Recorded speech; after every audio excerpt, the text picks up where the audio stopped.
I think it's kind of wobbly, huh? Oh, we're live on YouTube and Facebook. What's up, Home Skillet?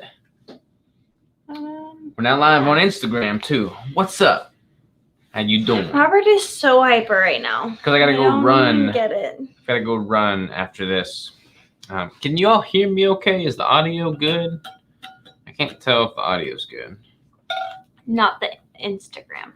On Yeah. Instagram we can. Let y'all watching YouTube and Facebook. Let me know if the audio's good because the mic's kind of high. Hope you can hear us okay. Anyways, today we're starting off the discussion on meal prepping and stress reduction. Which one do you want to start with?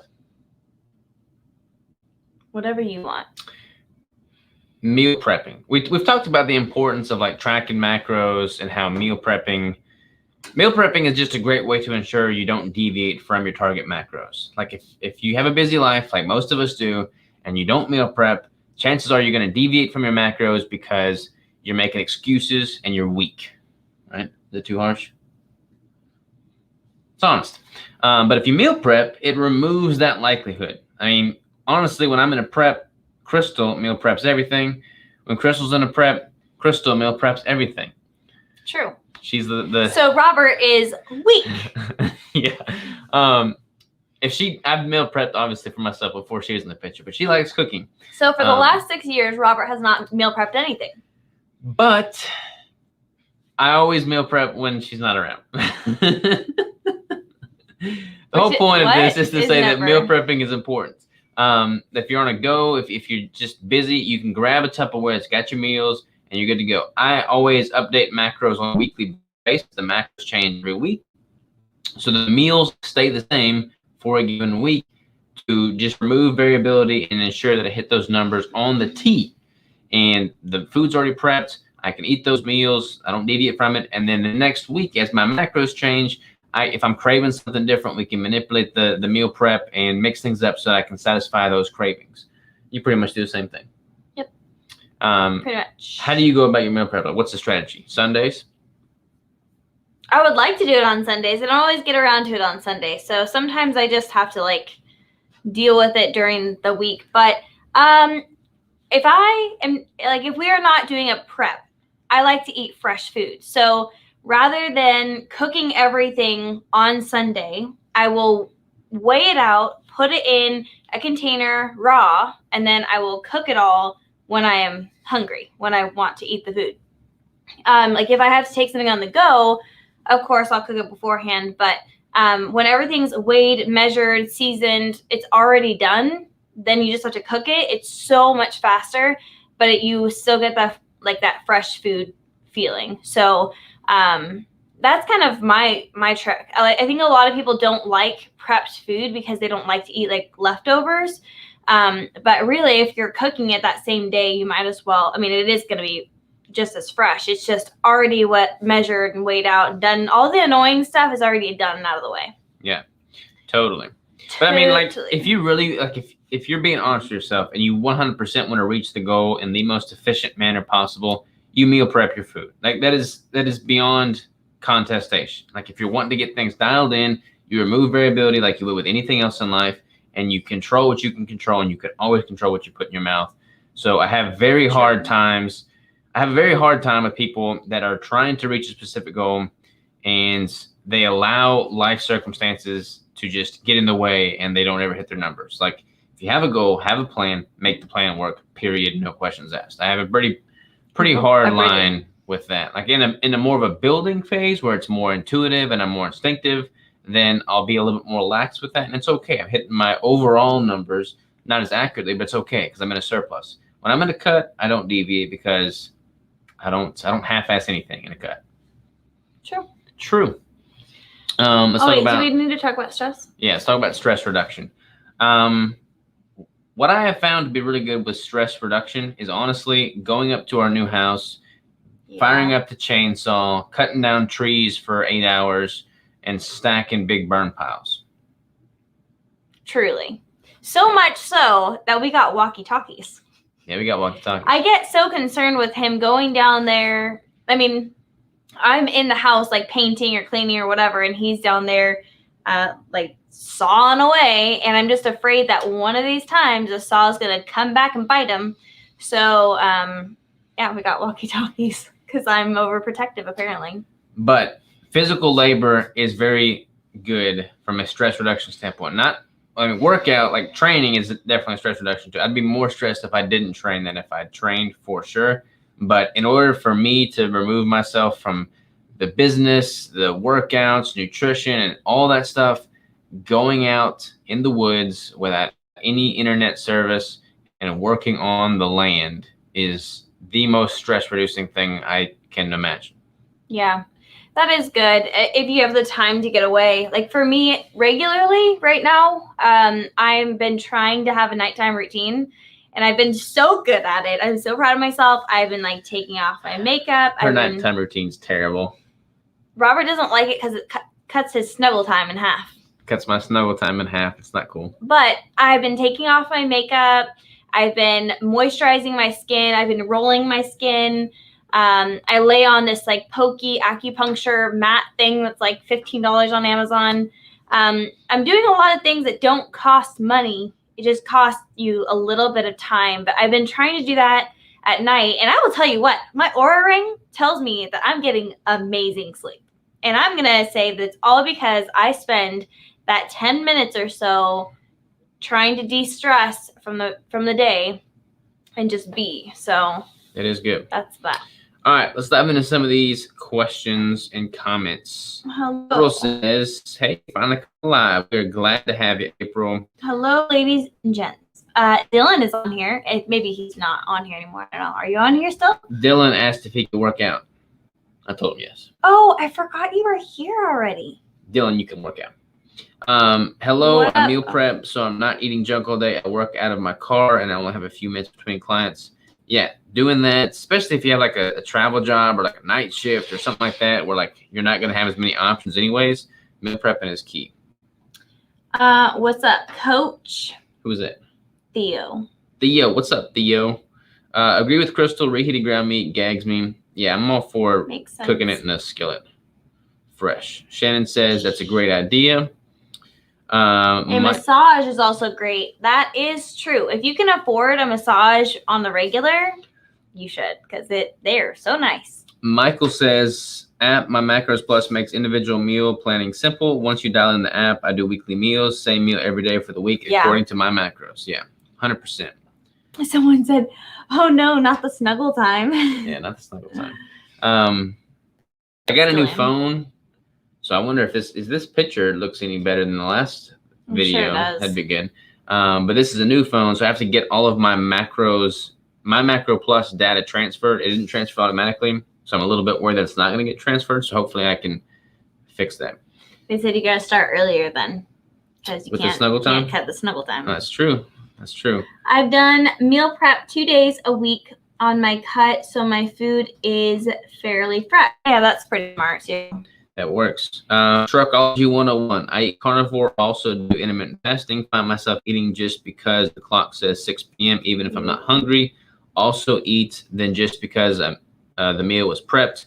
I want to cut body fat from 22 to 12. Yeah, if you're doing, I also eat then just because the meal was prepped. So they're eating in addition because the meal was prepped, but just because it says it's 6 o'clock.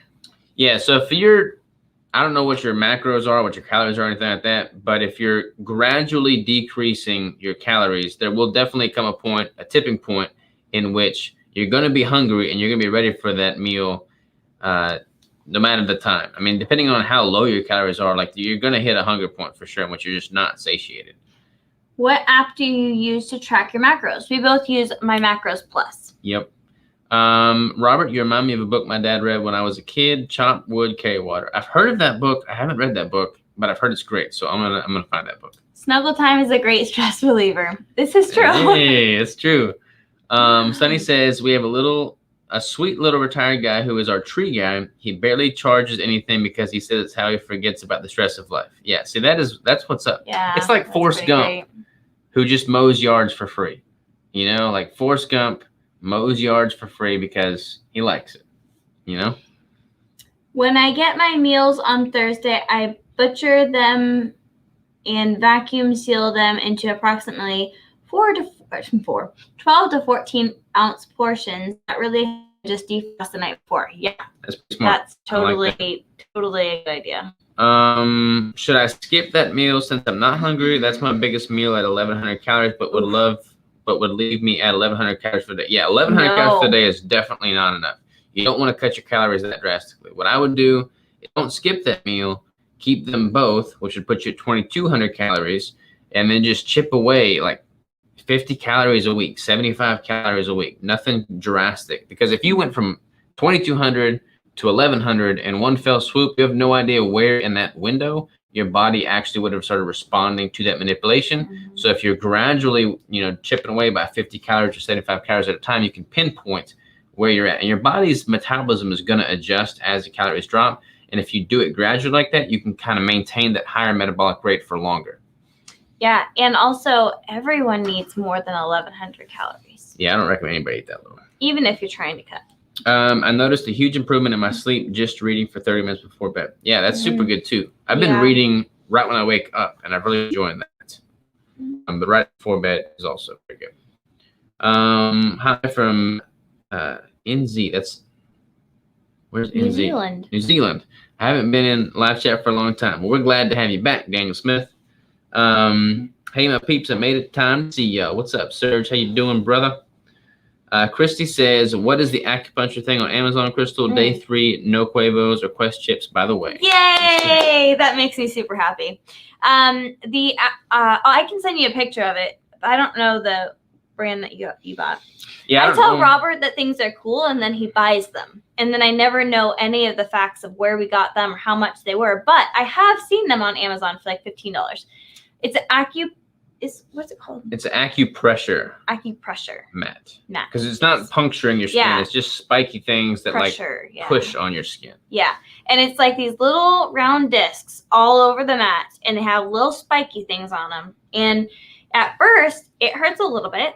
But then, now I look forward to laying on it every night, except for when Robert also thinks that it's snuggle time, and I'm laying on these pokey things, and then he lays on top of me. Then it actually punctures your skin. Yeah. Got it. So prep the meals at lower calories, but when should I find new maintenance intake? So this is like a super involved response, but you want to think of, I don't ever like thinking of finding a maintenance intake and just staying at maintenance. I think it's better if you have a defined building phase where you're prioritizing building muscle, and a defined cutting phase in which you're prioritizing losing body fat. All the while still trying to maintain the muscle you've built in the building phase. So maintenance is just never, it's kind of arbitrary. It's like a moving goalpost because there is no such thing as maintenance. Like we're always getting older. We're either getting better or we're getting worse. So having a defined building and cutting phase ensures that you always have a tangible goal that you're incorporating throughout your day-to-day to get better in some form or fashion. Now, that said, a maintenance intake is basically a healthy, sustainable intake that allows you to, build some muscle while staying relatively lean and not putting on a ton of body fat, but not being so lean so that it hinders you from building muscle. So I have no idea what your height, weight, stats, body fat percentages, or anything like that, but a general ballpark maintenance for women would be, I would say between 2,000 and 2,200 for most women. A good maintenance for most men is somewhere between 2,500 and 3,500. There's a pretty big broad gap there. Again, I don't know any of your stats. I don't know anything about you, so I don't normally throw out numbers like that. I need to dive a little bit deeper, but I would not encourage you to just try to find a maintenance. Try to have like a building phase and a cutting phase. Mm-hmm. Mani-pedis are amazing. Yes, I've tried to get Robert to go get a pedicure. Haven't done it. He has not done it yet. How long do you lay on the Shakti mat? That's what it's called, guys, the Shakti I've never heard that before. It must just be like what it's called or a type of one. 10 minutes. If I laid on it as long as I would want to, and Robert doesn't stop me, I would lay on it for 20 minutes. I have fallen asleep on it several times and then woken up and gone, oh, that was a long time to lay on that thing. But generally about 10 minutes. Longer if Robert will let me. Yay. Hi, guys. Love you both. What's up, Caitlin? How you doing? Sandy says, you guys are so cute. Thank you for the info and your honesty. You bet. Adam says, hey, you two finally got a live getting shoes on for my mile. Nice. I wanted to say hello. Hopefully Crystal got some taco soup. She didn't get any taco soup. We were actually supposed to save one pack so that we could do a review, and he told me that day that he had already eaten them all. I didn't even get to try it. By the way, because we were going to do a sample on the live. I found an amazing way to eat the taco soup. So I get giving it to your wife to eat. No, I scramble 6 eggs. So I bust 6 eggs into a skillet. I pour the entire bag of taco soup in that. And then I throw in some cheese and like whisk it all together. The cheese melts, the eggs scramble, the taco soup takes in some of that moisture. So freaking good. I'm going to have to order some more ribeye from you here soon. So maybe with the ribeye, I'll get some taco soup too. Smithy says, hi, I use fitness to track my food. My fitness is probably the most popularly used macro tracker. I skipped Keto Chris there. What's up, Keto Chris? How you doing, Ellen? Michael says, steam room 20 minutes post-workout is a stress relief and meditative thing for me. I wish I had a steam room. We would love to have a steam room, like sauna, anything like that would be so nice. We are really hopeful someday we'll have one. I found a jiu-jitsu gym up in Fayetteville, though, and they have a sauna. I'm not sure if it's a steam room. I'm not sure if it's a dry sauna, wet sauna, or any of that, but I'm going to check it out. Yeah. Should you pull back on fat to let the body use its own? What is the lowest knee you should go? Fat is good for hormones. We get this question every week. Every week. We should just have a sign in the background that says our answer. Yeah. It's a good question. It's a super good question. So we're always happy to answer it. Yeah. I just want to do it justice. So like a super quick, short answer. So the answer is no.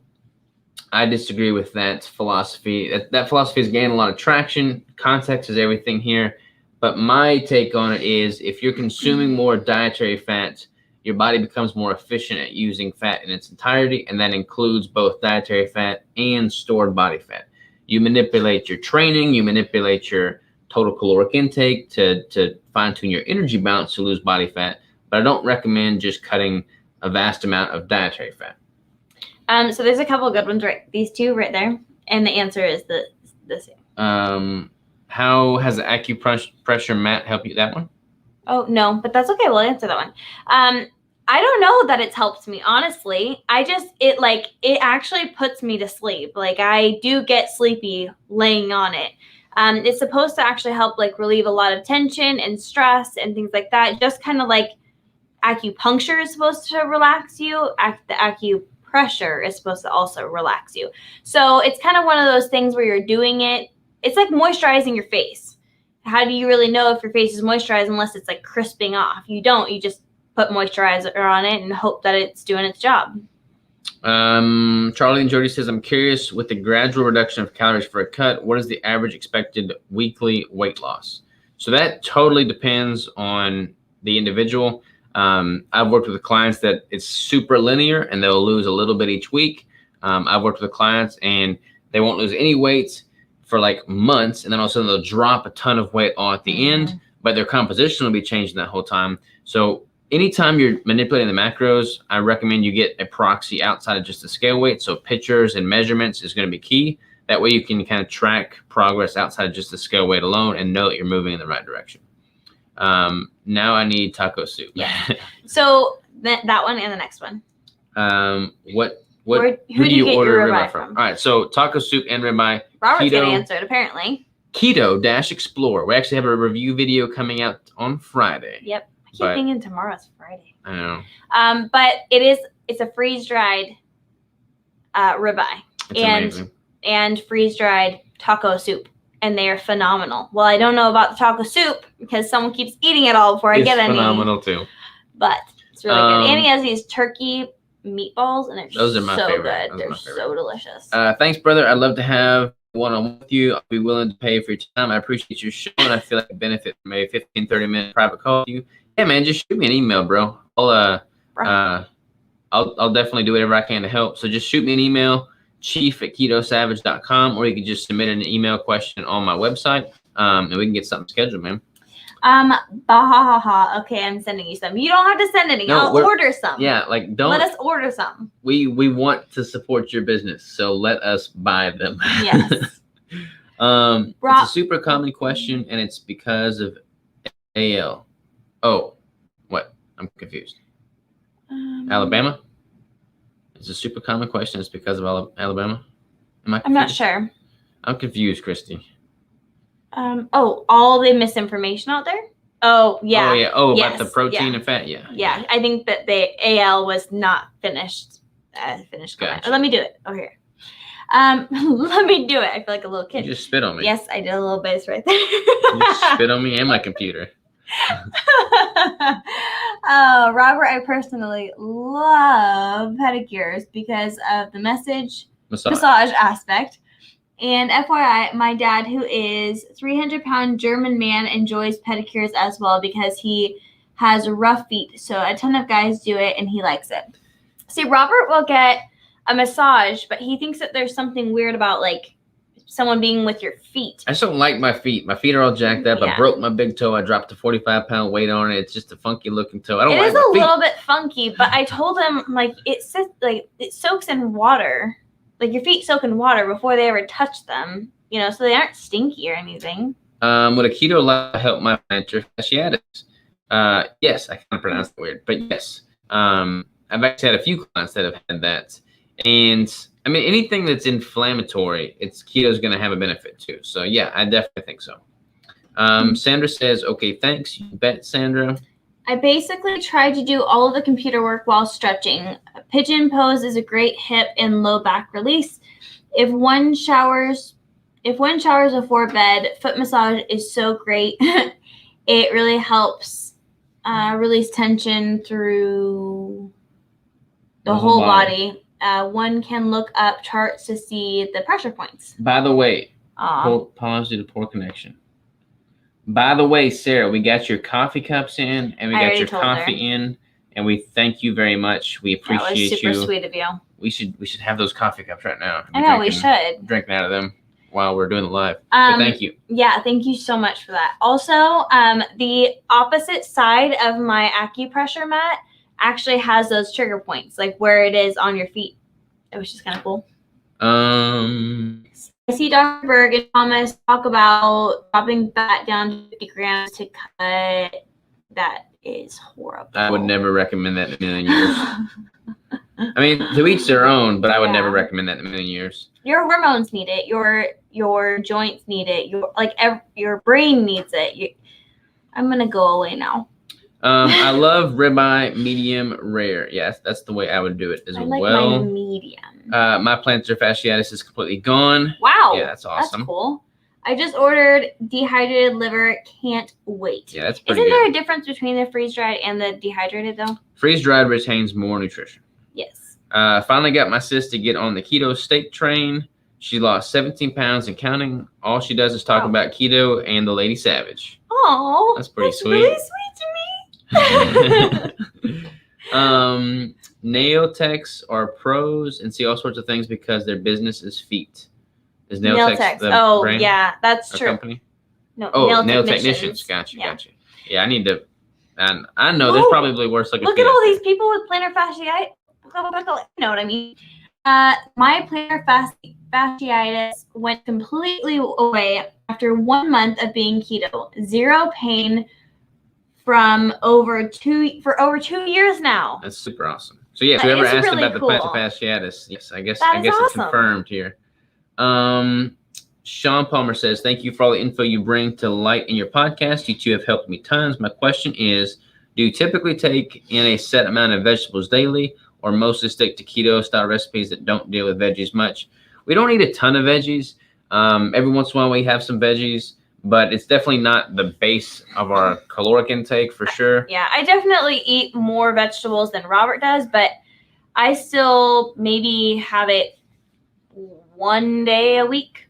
And or if we eat out or something. Yeah, and we do, like, I eat a lot of organ meat. So, like, where I don't get a lot of micronutrients from the vegetables, I get a ton of micronutrients from organ meats. I do more of a nose to tail style, but I also have some occasional veggies. And also, you don't need, like, the fiber from the vegetables if you're not ingesting a bunch of just straight up carbs. Yeah.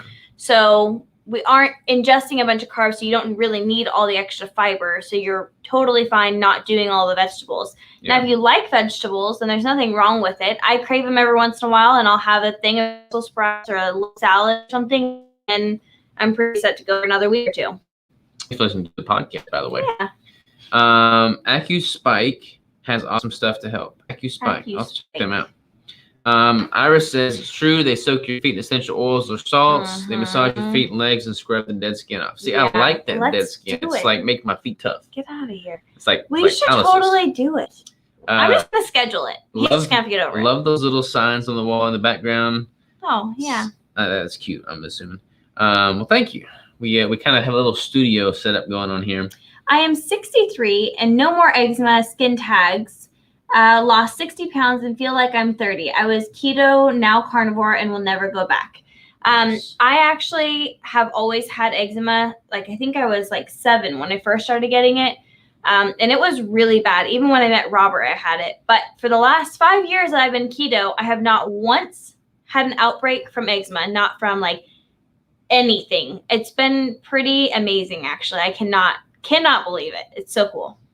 Trichology says, what's the email the video was chewed up and you cut out? So it's chief, like an Indian chief, at ketosavage.com. Mm-hmm. Chief at ketosavage.com. That's how you get a hold of me. Where do you get that fast dried liver at? So the freeze-dried liver. The Crispies? There's a couple different liver. The Carnivore Aurelius has liver crisps, and Carnivore Crisp has liver crisps. Is that the one I like? The Carnivore Crisps. Carnivore Aurelius and Carnivore Crisp are pretty much the same texture-wise. And there's another one that's got freeze-dried liver, and that is Grassland Nutrition. And that one's pretty good, too. Just different texture. How good are the desiccated liver tablets? Not as good as liver. Yeah, I mean, they're pretty, like from a nutritional standpoint, they're pretty good. Nothing's going to be as good as like the real deal. I mean, it is the real deal in little bitty pieces in a pill form, but it's not as fresh. I do have to say, I just had liverwurst for the first time. Was it the first time I ever had it? Maybe, probably. Yeah. So the first time I'd ever had it last night, and it was not bad. I mixed ground beef and chicken, and it was delicious, actually. And I do not like organs, but I had it. It was like beef heart, beef liver, a bunch of mixed things. But I got it from U.S. Wellness Meats, and it's delicious. If you do not eat organ meats like myself, it is so good. So that's pretty good. Give it a shot. That's a good question, TC. There's my email in case anybody needs to see it there. I love the Carnivore Crisps. Amazing. Yeah. Oh, chicken. Yeah. I like the ribeye and the brisket. Those are so good. This wouldn't be a very good question for next week. Any good liver recipes? We actually are doing a recipe section this weekend. Yes, we're going to film a bunch of recipes, and one of them is going to be a organ burger inspired by the one with Danny Vega, and we are going to include liver. So that would be a good option for liver. Liverwurst, same as liver in nutrition. Anything to help with the poops? Starting carnivore, it's killing me. Work through it. It kind of depends. It kind of depends on the types of fat. So, like, that could be a question for next week. So eating animal fats. Yeah, but I mean, it also depends on the type of animal fats. Like, you can do more of an oil-based or a lower fatty carbon chain that's like a butter, or more of a longer fatty acid chain like a stearic acid. Well, how long have you been doing it too, carnivore? Because I've tried it a couple times, and for me it only lasted like 3 days, maybe 2 or 3 days. Wow. what is happening. And also, Check the lighting. are your electrolytes on point too? Because you will still need to supplement some electrolytes with carnivore as well. That will help a lot. There is an adjustment phase. So like if you are coming from a carb-based diet, especially, and you go to carnivore, there's going to be like a 2-week period. Even if your electrolytes are dialed in, it's going to be obviously different for individuals, but where your digestive tract is going to have to kind of get reacclimated. So bear through some of the bowel movements there. Here we go. Michael says, what do we need to know about the difference between omega-3s and omega-6s? That's a good question for next week. I think he may have asked that in the past and we didn't answer him. Okay. So that will be the answer. That'll be the question for next week, if you don't mind waiting one more week, Michael. I'm going to write it down so we do not forget. Yes. You guys ever get tempted to switch off keto carnivore and just down a Twinkie? No. Never. Not ever in my life. That sounds absolutely disgusting, to be real. No Twinkies. The fact that, I'm not going to offend anyone, but the fact that Krispy Kreme, I'm not trying to offend anyone, is what I'm saying. The fact that Krispy Kreme is offering free donuts for the vaccination really grosses me out. Like, the last time I had a Krispy Kreme donut was forever ago, but the idea of it just like, ugh. Yeah, not good. I've been thinking about ordering some carnivore crisp. Glad to hear they're coach approved. Yeah, they're pretty tasty. Sonny's laughing. Michael says, sure thing. So thank you for the question. You are man. Okay, I just sent that as a text message to Robert. Yes. Oil and butter kills me. Only meat, I'm good. Organ meats. Try some suet. I mean, suet would be a total carnivore approach to getting some fats in, and it's a stearic acid base, so kind of like cacao butter, but it's obviously carnivore, and you probably won't have near the adverse digestive implications from suet as you would more of like an oil. How do you guys feel about liquor? That's a good question. That should be another question. Another thing. Can we do that? We'll talk about omega-3s and omega-6s and liquor. Why do you keep Robert keeps getting ready to do 2 questions a week? Yeah, because I'm the man at the plant. Krispy Kreme thing is awful. Why can't Whole Foods give out free food? Yeah, I would totally take that up. Good reason not to take it. Yep, 100%. All right, y'all. I'm going to go cook. I'm going to go run, and while I'm running, I'm going to get a steak ready on the grill, and I've been eating some ribeye bison meat, which is surprisingly delicious. So that's what I'm going to have tonight. Getting drunk, LOL. Not a fan of getting drunk. That's never really good. Don't recommend that. If you can tolerate a little bit of alcohol on a ketogenic diet without any negative implications, if it's coming from a higher quality source, like a pure, like some dry farm wine, actually no, fit vine wine. We can't get dry farm wines here because Arkansas. Yeah, but that's not too bad. There's definitely healthier options and unhealthier options for sure. So y'all have a wonderful day. We'll see you next time. Love ya and talk to you soon. Love ya. Talk to you soon.